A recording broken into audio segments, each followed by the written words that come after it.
Hi, good morning or good afternoon. My name is Christopher Tarnay. I'm the co-director of the Center for Women's Pelvic Health here at UCLA, and I have the great honor of being joined by my colleague and friend, Dr. Victor Nitti, and today we're going to talk a little bit about pelvic organ prolapse, personalized approach to treatment. Welcome, everyone. We think that this is a very important and pertinent topic, and what we hope that you all come away with is to understand a little bit about what pelvic organ prolapse is and the different ways in which we can treat it and individualize that treatment for a given patient. So, for those of you following on YouTube Live, feel free to ask questions on Twitter or using the hashtag UCLAMDChat, and we'll get to those at the end of our short presentation. So what topics are we going to cover today? Well, there are a few. We're going to talk a little bit about what pelvic organ prolapse is. Why does it occur? How common is it? Who is at risk to develop pelvic organ prolapse? What symptoms might this condition be associated with? And how can we treat pelvic organ prolapse? What we do know is that prolapse is an underdiagnosed and underreported problem in women. And when we talk a little bit more about what pelvic organ prolapse is, you'll understand that. Some women will find it embarrassing to even broach the subject. What we want to do is try and take that embarrassment away and allow you to just be free in discussing problems or symptoms or anything that you think you may have that could be associated with this. It is a condition that exclusively affects women, so we're talking to women when we talk about this condition, and it is most definitely can be responsible for a reduction in quality of life. It can limit physical activity, cause discomfort, impact intimacy, and erode a sense of body image and self-esteem. All right, so what's pelvic organ prolapse? It basically happens when one or more of the organs of the pelvis drop from its normal position in the pelvis and its normal supports and pushes against the walls of the vagina. It's fundamentally a hernia, but a hernia exists in the vagina. And there's a bunch of different terms and names that we use to help describe these. When the bladder is herniating into the vagina, we call that a cystocele or anterior vaginal prolapse. When the uterus is not supported and it's descending into the vagina, it's called uterine prolapse. In women who have had a hysterectomy, the bowels or the intestines sit on top of the vaginal cuff and the pelvic structures, and it can herniate into the vagina, and that's called an enterocele. And then lastly, if the floor of the vagina or the posterior wall of the vagina is herniating, the rectum can push into the vagina. And so cystocele, uterine prolapse, enterocele, or rectocele, these are all terms that help describe different types of vaginal prolapse. And what causes it? It causes downward pressure. There's a short video. This is a side view, and you can see that when the walls here are weak or broken after an injury or delivery, it allows the organs to herniate down. And we're going to talk a little bit more about those and why that occurs right now. So the other important issue is women often don't bring this up readily. It's an embarrassing condition, as Dr. Nitti was pointing out. They don't want to talk about their problem. And even with their health provider, they're reluctant to talk about it because it can be embarrassing and they're not sure that anyone else is struggling with this. So part of what we want to talk about today is opening up the conversation. And frankly, we're not great at bringing it up either. Now, certainly in our specialty, this is something that we're keyed in on and looking for. But providers, sometimes it's hard to bring this up. And when asked if they've talked to their patients about pelvic floor disorders like prolapse, the majority of doctors don't bring it up. So it's something that if it's bothering you or you're concerned about, feel free to bring this up with your provider. And as I pointed out, times are changing. We want to start about starting a conversation. And part of that is, I think, a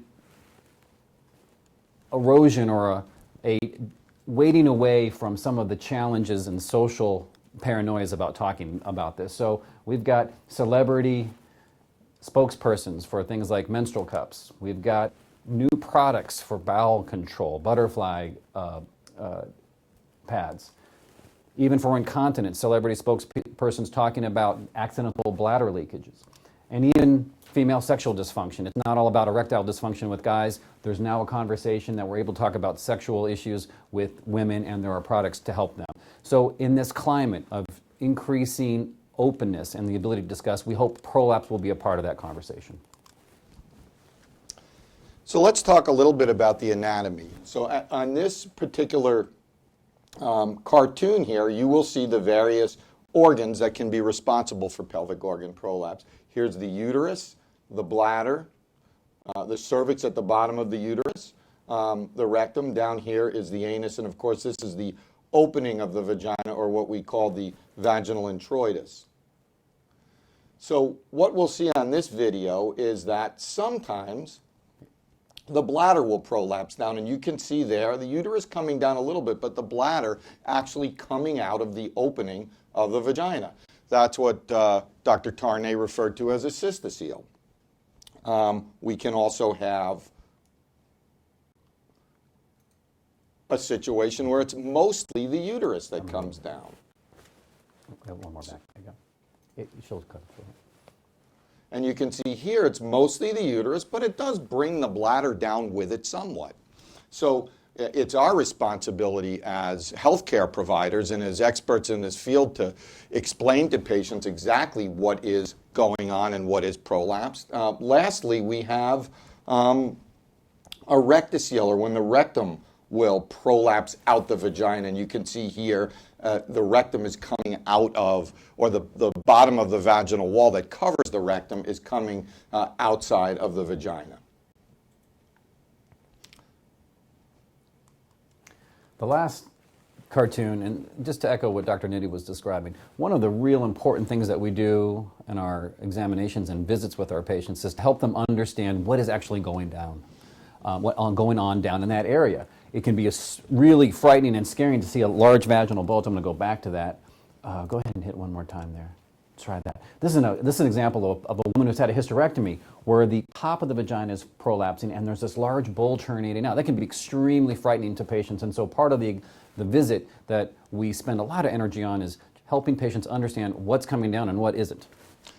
I think that Dr. Tarnay makes an important point. We don't expect that you, the patient, would necessarily know just from your symptoms what's happening, just that there's something there, and that's when you need to bring it to someone's attention. Well, how common is pelvic organ prolapse? Well, almost half of women between the ages of 50 and 79 will have some form of pelvic organ prolapse. Now, that doesn't mean that they're bothered by it, and that doesn't mean it needs to be treated. In most cases, it's mild and may not cause any symptoms at all, and that is no cause for worry. In fact, many women who have mild degrees of prolapse don't even know they have it until perhaps the gynecologist or other healthcare providers mention it to them. And this generally doesn't require treatment, so just because it's there doesn't mean it needs to be treated. But a little over 10% of women will undergo some sort of surgical intervention for one of the forms of prolapse that we just described.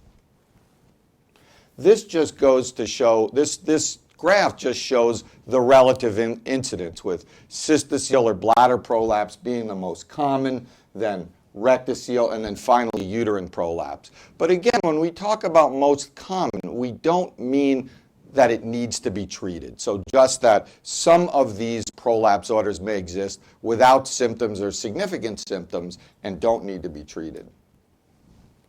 All right, so a real common question patients ask us all the time is, why did I get this, or am I going to get this problem? And the biggest risk factor by far is a history of having a vaginal delivery. There are other risk factors, but vaginal birth in particular, it resonates the most in terms of the mechanism for why women struggle with pelvic floor disorders and pelvic organ prolapse in particular. And if you've had a vaginal delivery, you're more likely to develop pelvic organ prolapse than if you've had a cesarean delivery or a C-section. And this cartoon just basically illustrates the normal attachments of the vagina. So you can see here, this is a cross section. So here's the vagina, here the bladder's in front, and the rectum is behind.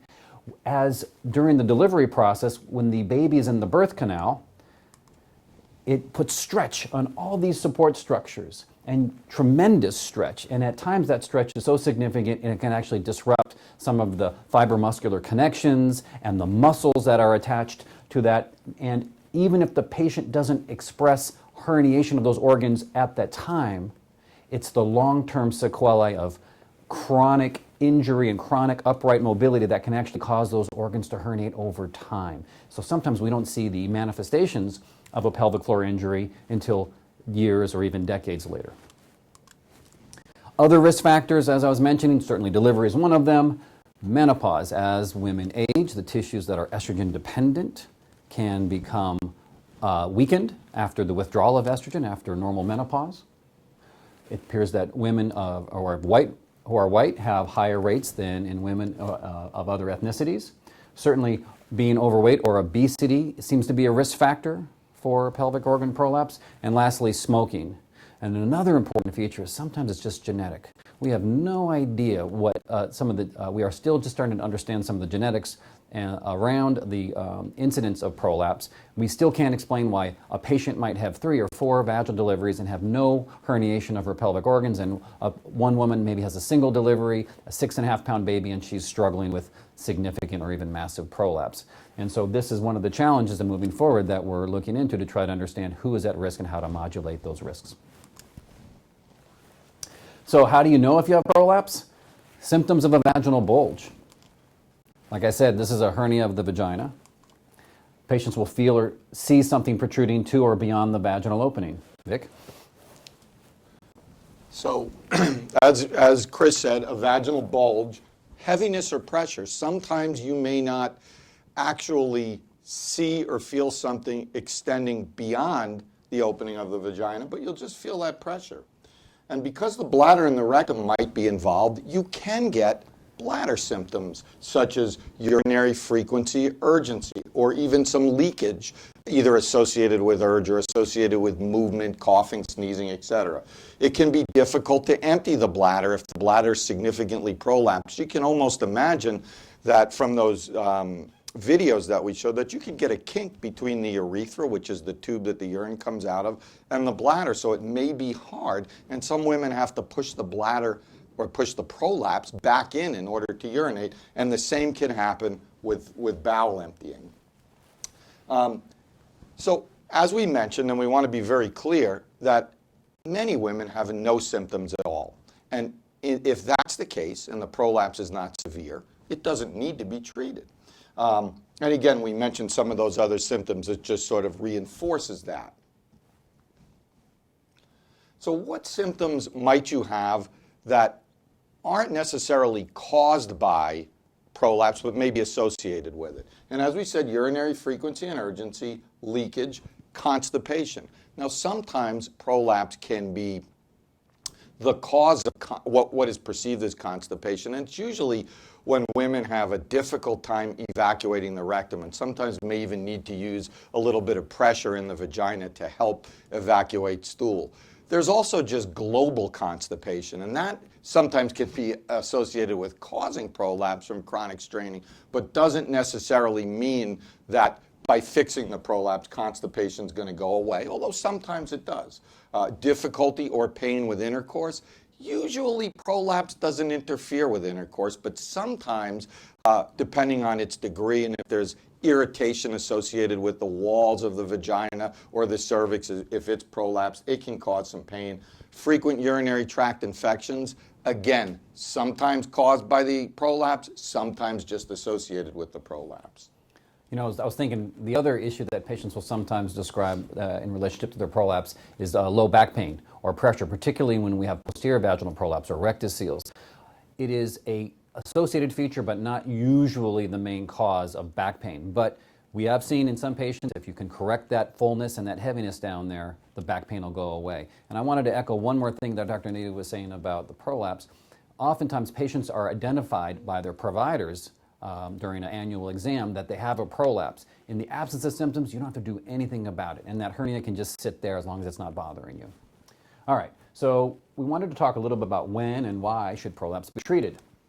So it's usually prolapse is treated based on how bothersome the symptoms are. And I always say, listen, whatever treatment we're going to do should be commensurate to how much their bother is or how severe the symptoms are. And so a lot of the visits that we spend are trying to sort of tease some of that out. Is there limitations? Is it affecting your ability to walk, to sit? Is it affecting your ability to participate in activities fully? Is it impacting intimacy? So these are all the questions that we and our colleagues will go through during those visits in our new center. What I always tell patients is prolapse is not life-threatening, but it is quality of life-threatening. In other words, if one finds that she is struggling with discomfort, just even doesn't like having the bulge there, these are all reasons that you can do something about it. And rarely will prolapse cause issues that require more immediate treatment, but every now and then we'll see it. And the main one is inability to empty the bladder. In other words, that prolapse is so severe the patients are struggling to empty their bladder, and they have a backup of urine, which can actually lead to what Dr. Nitti was talking about, urinary tract infections, incomplete bladder emptying, and if that's left chronically, it can actually cause kidney issues. Pain can also be a big problem, especially if the prolapse gets large and the blood flow can get prevented from moving in and out of those structures, and it can cause quite a bit of irritation and pain. All right, so when should be treated? If she's suffering from symptoms, there are a lot of treatments that are options, but the first treatment is do nothing if it's not bothering the patient. Treatments can be customized to meet the needs, concerns, and expectations of the individual, and I think this is the critical thing that we both share a complete vision on this, is that we've got to tailor care to our patients. We have to understand what their conditions are, what symptoms they're suffering from, and try to fit a treatment plan that will be best for her. And individualized therapy is, I think, the most important feature. Would you not agree, Vic? Absolutely. Very important. So, many women, as this goes right along with what we were just saying, many women have no symptoms from their mild to moderate prolapse, as it's simply discovered by a provider. Some women they do have some symptoms, but they really don't feel like treatment is required. After going over the treatment options that we're going to discuss in a moment, they don't really feel that treatment is required. It's very reasonable, however, once a prolapse has been identified, particularly if there's some degree of bother, women may elect to set up periodic appointments with their healthcare providers so that the degree of prolapse can be assessed, and also that a woman can tell their healthcare provider, this is how things have changed in the last 6 months. There's been no change, or it's more difficult for me to urinate, or the bulge is more bothersome, or it's starting to interfere with this activity or that activity. So it's sort of, once you're being monitored for it, it can be useful in some women to have those periodic checkups if you decide not to treat it. What are some proactive strategies that you can do to either prevent it from happening or to possibly prevent it from getting worse? And you'll notice that this slide is entitled Proactive Strategies That May Prevent. And we want to be clear on that. I'm not going to tell you that if you have prolapse and you lose 20 or 30 or 40 pounds, it's definitely going to get better, but it may. Following a diet rich in fiber and fluids to prevent constipation and straining. This can help prevent prolapse, help prevent it from getting worse in some patients. Avoiding excessively heavy lifting. Now, by the way, we don't mean that somebody should become completely inactive because they have a little bit of prolapse. That doesn't make any sense at all. We want to be clear on that. Quitting smoking is always a good thing to do for your overall health and can help both in preventing prolapse, from preventing it from getting worse, and also from optimizing a surgical outcome if you decide to treat it that way. Seek prompt treatment for a chronic cough, which is putting extra pressure on your pelvic organs, and then regularly performing pelvic floor or Kegel exercises. These exercises are done to strengthen pelvic floor. They're great for overall pelvic floor health in a woman, can help with urinary symptoms of frequency, urgency, and incontinence. And there is some pretty good evidence to show that in some women, it can help prevent progression and even help in some way relieve symptoms of pelvic organ prolapse. Okay, so we were talking about treatment. No treatment was an option. Proactive measures that Dr. Nitti was just speaking about. The one important non-surgical option we have is a pessary. And pessaries look like this. These are basically intravaginal support devices. Intravaginal support devices. Many women are familiar with the concept of a diaphragm. I kind of say it's like a firm diaphragm, but it works in a little different fashion. They come in many different sizes and shapes.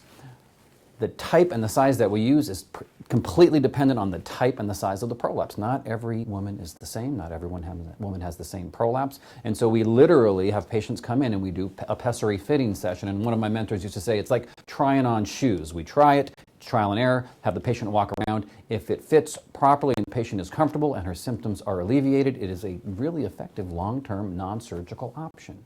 There are some caveats that come with it, is they have to be removed and inserted by the patient. Or if the patient is unable or unwilling to, she comes into the office and we will clean and replace that periodically to help maintain. It also requires a maintenance gel or a cream, and it can be a hormonal cream or a non-hormonal cream, depending on the desires of the patient.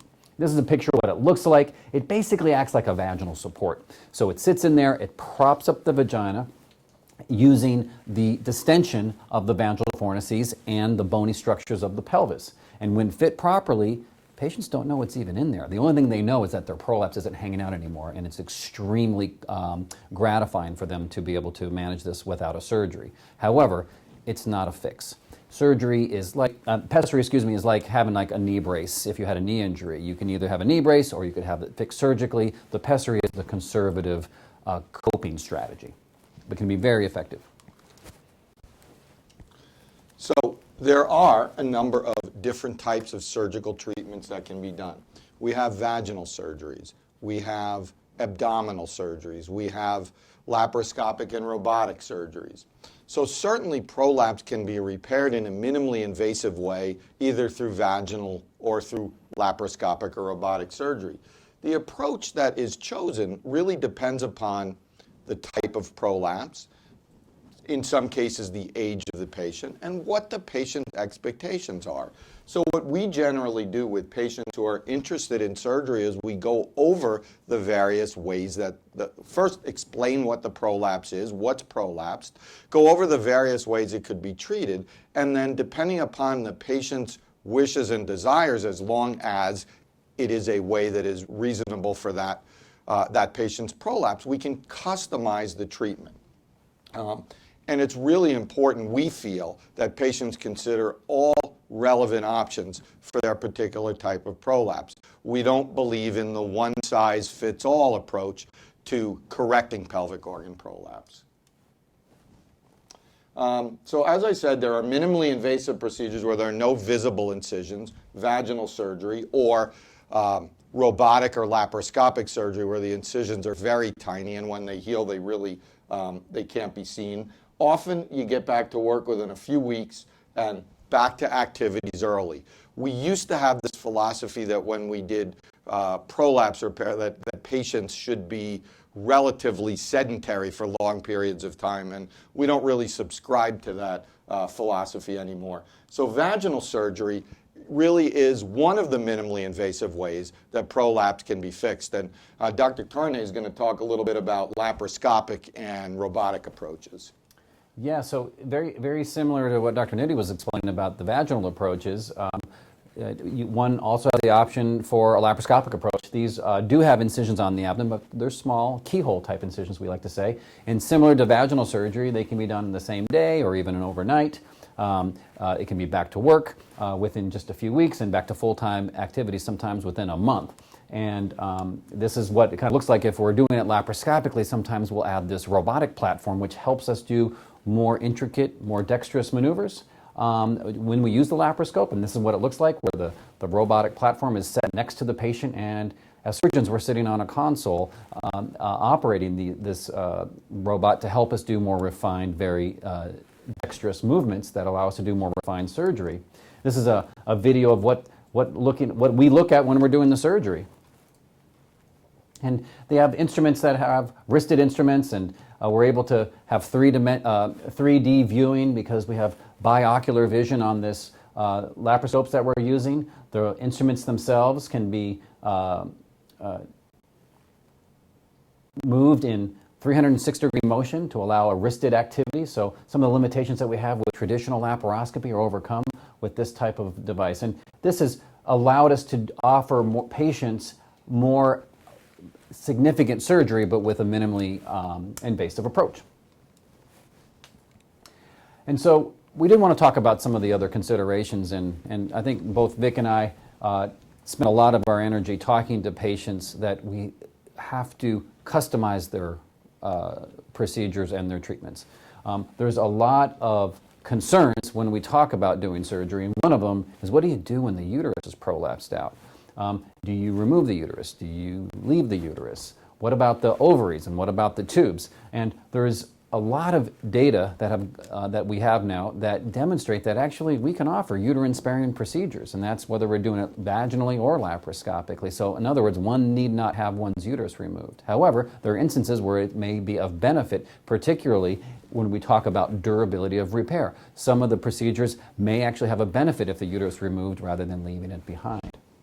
In terms of ovarian removal, ovaries need not be removed in almost all cases. I'll say it again, ovaries need not be removed in almost all cases. They're, especially in premenopausal patients, the ovaries serve extremely important functions for a woman to maintain bone health, cardiovascular health, and preventing the symptoms of the menopause.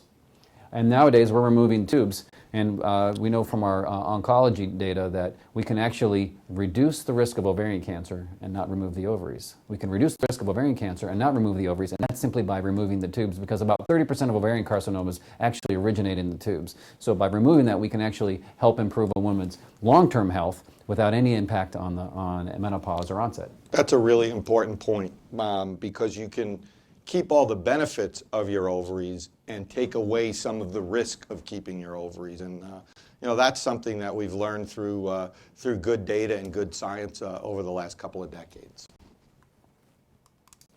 Oh, sorry. Okay, here is our team, and this is the team that we have assembled at the Center for Women's Pelvic Health at UCLA. Dr. Tarnay and I are co-directors of that center, and we are very proud of our colleagues in the group that we've assembled. We have our campus on the Westwood campus, also in Santa Monica and in the South Bay. We are all board certified in the specialty called female pelvic medicine and reconstructive surgery, or urogynecology. So each of us that are in the center not only holds board certification in our primary specialty, obstetrics and gynecology, in Dr. Tarnay's case, urology in my case, but also it's an additional board certification in female pelvic medicine and reconstructive surgery, or urogynecology. Okay, well that's all we had for our first portion of the webinar. Georgina over here was fielding some questions, and feel free to follow along or add questions as we move along. We'll spend as much time as they give us today. All right, so how would you suggest choosing between a UCLA urogynecologist or UCLA urologist for prolapse surgery? Are both kinds of specialists the same at UCLA, or do they share similar training? So we all do share similar training. I think our differences are where we come from in our basic specialty. I think when we talk about pelvic organ prolapse, I think that all of us at the center are well versed in taking care of prolapse in a variety of different ways. Another thing that I really love about our center is, if a woman has a problem that is not necessarily related to her, maybe related to her prolapse or unrelated, and it's something that might be more urological or more gynecologic, we have specialists that are working side by side, so we can really offer comprehensive care. Yeah, I very much appreciate this question. Well, it's really one of the benefits of working in an integrated program is at the center we have specialists in urology, we have specialists in gynecology, and we can leverage both of those in order to help the patient along the way. And we work under the same roof. We rely and lean on each other all the time, even with, and we have, some of our providers have years and years of experience. So I think it's really one of the benefits of this type of model, and one thing that I'm particularly proud of to be associated with it. Another question is, what are the risks of not treating prolapse? Well, usually there aren't any significant risks as long as you are aware. And what I mean by being aware is, if your symptoms start to become worse, if you're having more trouble emptying your bladder, we mentioned you can get issues with incomplete bladder emptying, obstruction of kidneys, etc. Most of the time, that's going to happen with a quite advanced prolapse. So I would say once a prolapse gets to a point of significance, if you decide not to treat it, regular follow-ups should avoid any major problems. Now, certainly you can develop an ulceration or abrasion of the wall of the vagina, which could bleed or be painful. But outside of complete neglect, I think the long-term risks with regular medical follow-up should really be limited if you choose not to treat it. Okay, we have a few more questions here. All right, so does prolapse cause any problems in the peritoneal cavity, such as inflammation, low pressure, etc.? So it's a good question. There really aren't any intra-abdominal processes that are impacted adversely by having prolapse. In other words, one can have significant vaginal herniation, and the body is pretty amazing that it tolerates it just fine. So as opposed to having a hernia in the abdominal wall in which the bowel can actually get caught and cause a problem, there aren't any long-term sequelae of having a vaginal hernia where the bowel is herniating down. It's just simply the inconvenience of living with the bulge and some of the challenges of maybe struggling with bladder or bowel emptying. I think those are probably the issues, but no real concerns about inflammation or cancer or anything like that having prolapse. Does prolapse normally get worse without treatment? Can bladder prolapse in a 75-year-old be treated effectively without treatment? Maybe that's without surgery. Do you want to handle that first part? Does bladder prolapse normally get worse without treatment? So that's a great big maybe. Sometimes prolapse will get worse without treatment. Sometimes it will stay the same. And sometimes it actually may even get a little bit better over time. What I always tell my patients is that if a prolapse is getting progressively worse, it's worse this month than it was last month and was worse last month than the month before, I would say it's reasonable to expect it to continue to worsen to some degree. If it's relatively stable, I would tell a patient you don't need to treat the prolapse because you think it's going to get worse. You should treat it because it's bothering you to a certain degree now. I agree. And the second part of that was, can bladder prolapse in a 75-year-old be treated effectively? And I'll answer that in two ways. So some of the concerns patients have is, well, listen, my mother or the patient herself is, listen, am I at an age where I can be treated? And the answer is yes, always. Certainly pessary is the first option that we offer patients. If pessary isn't the long-term solution, we do have very effective minimally invasive surgical options that can be done. But again, this is really a part of the conversation that we have with the patient and their family in order to make sure that we're picking the right treatment and actually managing expectations properly. But I think it's important to know that if somebody is older or even a frail elderly person, that there are treatments that are available that can significantly improve quality of life at a relatively low risk to the patient. So just because you are older or even frail, it doesn't mean that you have to live with a condition, particularly if it's very bothersome. Or, we've had patients that have come in that can't walk. And if that's the case, things can be done in a way that's acceptable for that patient's overall health. Listen, it's one of the benefits of a center like UCLA. We have the expertise, we have a cadre of providers that can provide support to actually prepare patients who are frail for surgery, and we have extensive experience in operating on that patient group if need be. There were some more questions that are coming in. Okay, are there any options for prolapse or incontinence that consist of PRP or stem cell treatment? It's a good question.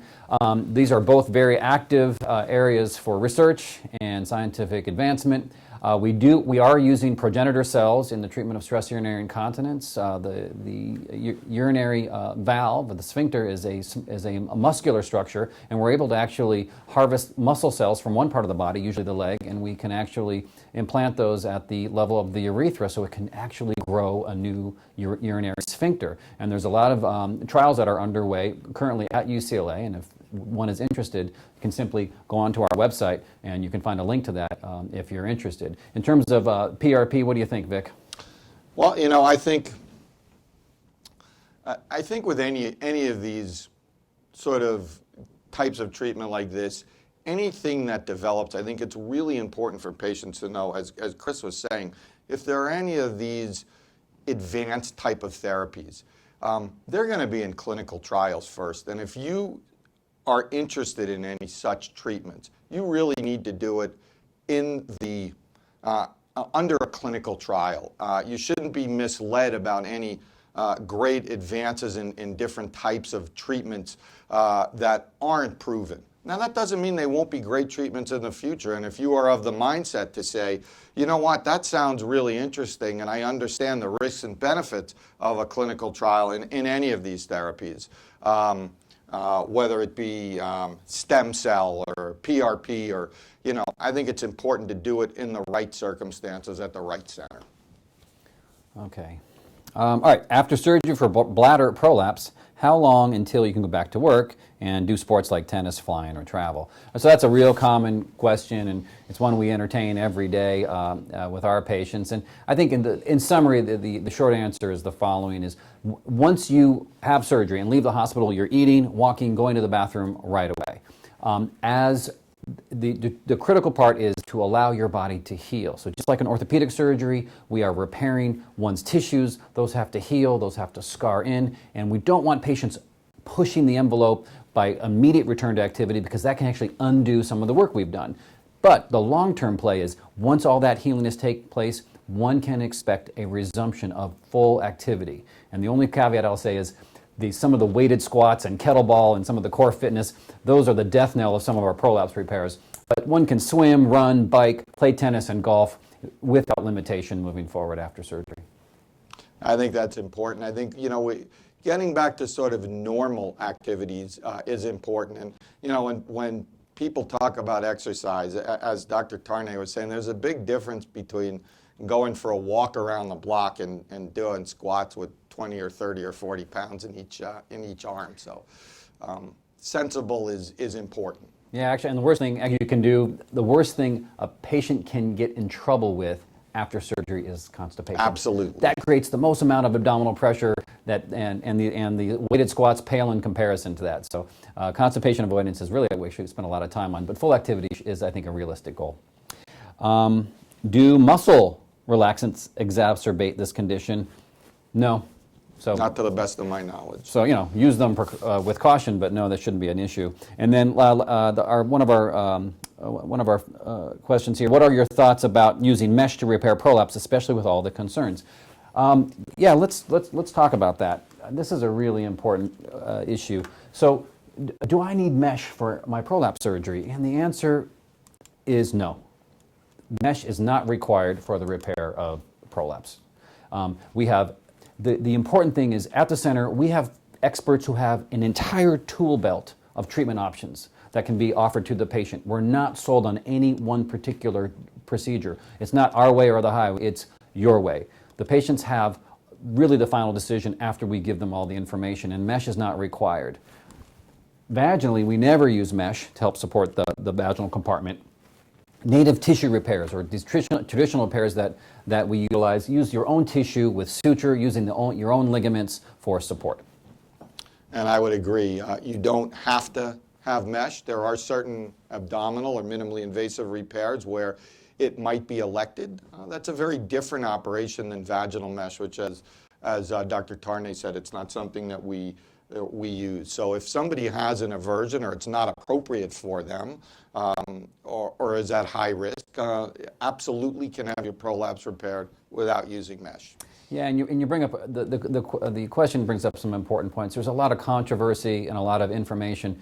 A lot of our energy is spent on helping educate patients about what the fact and what the fictions are related to the materials that we use in reconstructive surgery. And the critical thing is not to shy away from them, but to provide proper information so patients have context and can understand without the fear. And we provide information and educational information so that patients can make a better informed decision.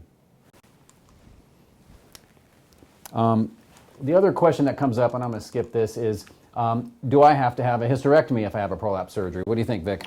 No, you don't have to have a hysterectomy. And as Dr. Tarnay said before, there are times when it may be the best option. There are times when it's not the best option, but it's never the only option. And that's something that we will sit with our patients and discuss, based on their conditions, the pros and cons of having a hysterectomy. And what's really important to us is the patient's input. How does she feel about that? And is it particularly important? Is uterine preservation particularly important? And if the answer to that is yes, we have a number of different techniques that we can use to fix prolapse and to fix uterine prolapse that do not require that the uterus be removed. However, if it turns out in a particular patient that that's the best thing and the patient is not averse to it, then a hysterectomy may be done. So again, a decision between the physician and the patient. Yeah, and I'd say one more thing about this is we have to be really clear. In patients who are still not done with their family, who are not yet family complete, we really discourage any form of prolapse treatment or repair. It has to be really significant and severe circumstances for us to intervene. When patients are family complete, then patients have the option for uterine preservation or not. The important thing that I instill in all patients is that hysterectomy has nothing to do with menopause. In other words, the ovaries have everything to do with menopause. And as we talked about earlier, ovarian preservation is the default for us. We leave normal organs in. And the only time we're taking ovaries out is if there's a risk for cancer or a strong family risk or genetic risk. Leaving the uterus or taking the uterus won't have any impact on hormonal function and no impact on onset of menopause. The decision if one wants to maintain her uterus even after the menopause is certainly an option for patients. One just has to sort of sort out what are some of the ramifications about the treatment and the treatment options and some of the durability that may be impacted of the repair when the uterus is left in place. So, and we specialize in these things. All right. And this is this other question that came up. If I have a hysterectomy, will I go into menopause? I think we just covered that. The answer is no. Hysterectomy doesn't mean ovarian removal, and one need not worry about any change of natural menopause with the use of reconstructive surgery. Great. Well, you know, that was terrific. I'm happy that we were able to get so many good questions from those of you that have been watching. Those were really good and insightful questions. So I hope that what we've done in the last half hour or so has been informative, educational, and I want to thank each and every one of you for watching us. Chris? Yeah, this is way cool. Thanks for coming along with us. Hope this was helpful to you, and certainly feel free to continue to ask questions afterwards, and we'll try to get at them and answer them offline.